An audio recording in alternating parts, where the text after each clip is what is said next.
Hey, what's up everyone, Nick here with my review for Supergirl Season 2, Episode 7. This one is called The Darkest Place. Now, this episode focuses on what we saw at the end of last episode when Mon-El was taken by Cadmus, and Supergirl is forced to kind of go and save him, also at the cost of some other things that Cadmus ends up doing to her. Now, this episode was actually chock full of stuff, even though it was mostly filler in terms of the main story. There was a lot of side stuff that actually kind of stuck out to me and is very important, I think, for the series going forward, and other subplots in here and there. So this episode dealt with the fact that Megan is a white Martian and not a green Martian, because John Jones finally finds that out and he's pretty upset about it, and they get into a big fight, and it turns out that John is actually turning into a white Martian due to the blood being put into his system. Now that's one pretty big storyline. The other one is that obviously when Supergirl gets captured by Cadmus, the person that frees them is actually her father, Jeremiah, who's of course Alex Danvers' father, and that was pretty cool to see, Dean Cain back on screen. However, he stays behind to let them escape and give them some more timing, so we don't really know if he's going to be dead or not, or if they're actually going to go back after him, but Alex does try and get him, but it turns out that Cadmus has moved on from that location they are holding him at this episode. Now, probably the biggest subplot of this episode was dealing with James Olsen as the Guardian, as he tried to kind of get his honor back and his credibility back in the media, because there's another vigilante going out there and killing people in the name of justice, according to him, and to me this was kind of like the weakest subplot of the story, because I found that kind of really paint by the numbers of what we saw actually last week on Arrow when that show introduced Vigilante. And of course, they're doing the whole oh well, I kill people and you don't, so I'm above you because I can take matters into my own hands and I can actually do the tough choices that nobody else can.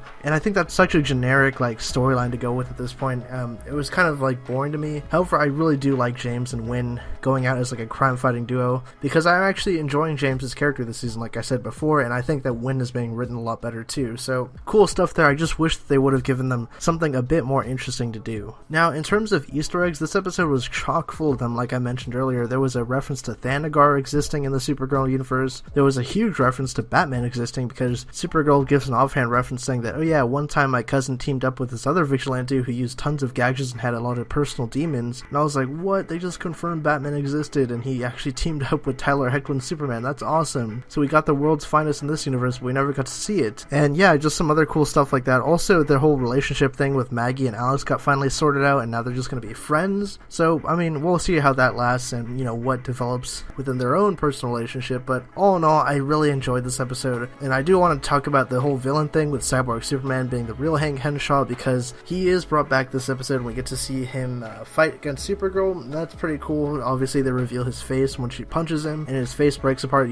The whole Terminator effect where half of his eye is broken, you get to see the robot suit underneath it. So that's always pretty interesting to see. And they're doing this whole twist too, where during the episode Cadmus actually takes a vial of Supergirl's blood, and at the very end of the episode we see Cyborg Superman go into the Fortress of Solitude, and right before the defense systems are about to destroy him, he uses the blood in the vial to actually access the computer and to make it think that it's actually Kara Zor-El who's activating it, but it's not. So he goes in there and asks about the Medusa project, which is actually the name of next week's episode, which leads into the Supergirl, Arrow, Flash, and Legends crossover. So all in all, like I said, pretty enjoyable episode. I'm going to give it an 8 out of 10. Let me know what you guys thought of the episode down in the comment section below, and what do you guys think of those cool Easter eggs like Thanagar, Batman, and what do you guys think of the villain Cyborg Superman? If you guys are new to the channel and you like this video, subscribe for more content like this. My name is Nick, and I'll catch you guys next week.